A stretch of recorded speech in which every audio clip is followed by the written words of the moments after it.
Are aliens real? They're real, but I haven't seen them. সাবেক মার্কিন president Barack Obama সম্প্রতি এক সাক্ষাৎকারে এলিয়েন বা ভিনগ্রহী প্রাণের অস্তিত্ব আছে বলে নিশ্চিত করেছেন। তিনি বলেন, এলিয়েন বাস্তব, তবে আমি তাদের দেখিনি এবং তারা এরিয়া 51-এ রাখা নেই। কোনো ভূগর্ভস্থ গোপন ঘাঁটি নেই, যদি না এটি কোনো বিশাল ষড়যন্ত্র হয়। এই মন্তব্য এসেছে ইউটিউবার ব্রায়ান ট্রায়াল কোয়েনের প্রশ্নের জবাবে। এরিয়া 51 বহু বছর ধরে ইউএফও এবং এলিয়েন সংক্রান্ত গল্পের কেন্দ্রবিন্দু হলেও 2013 পর্যন্ত মার্কিন সরকার আনুষ্ঠানিকভাবে ঘাঁটির অস্তিত্ব স্বীকার করেনি। ওবামার এই মন্তব্য এমন সময়ে এসেছে যখন অশনাক্ত অস্বাভাবিক ঘটনা ইউএপি নিয়ে আগ্রহ তুঙ্গে। পেন্টাগন ইতিমধ্যেই world domain anomaly resolution office গঠন করেছে এবং কংগ্রেস সরকারকে এসব ঘটনার তথ্য প্রকাশের জন্য বাধ্য করছে।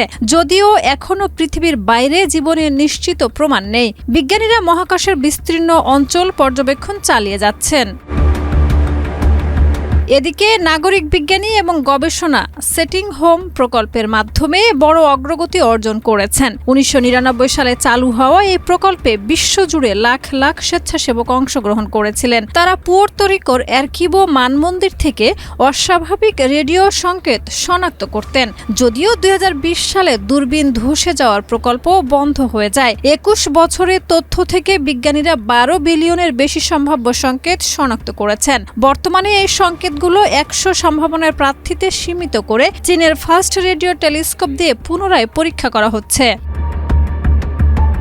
এই প্রচেষ্টা একদিকে যেমন নাগরিক বিজ্ঞানীদের অবদান তুলে ধরছে, তেমনি মহাবিশ্বের রহস্যকে ধীরে ধীরে মানুষের সামনে উন্মুক্ত করছে। যদিও এখনো নিশ্চিত প্রমাণ মেলেনি, 21 বছরের বিশ্লেষণ এমন সম্ভাবনার দিশা দেখাচ্ছে যা ভবিষ্যতে পৃথিবীর বাইরে বুদ্ধিমান জীবনের প্রমাণ দিতে পারে।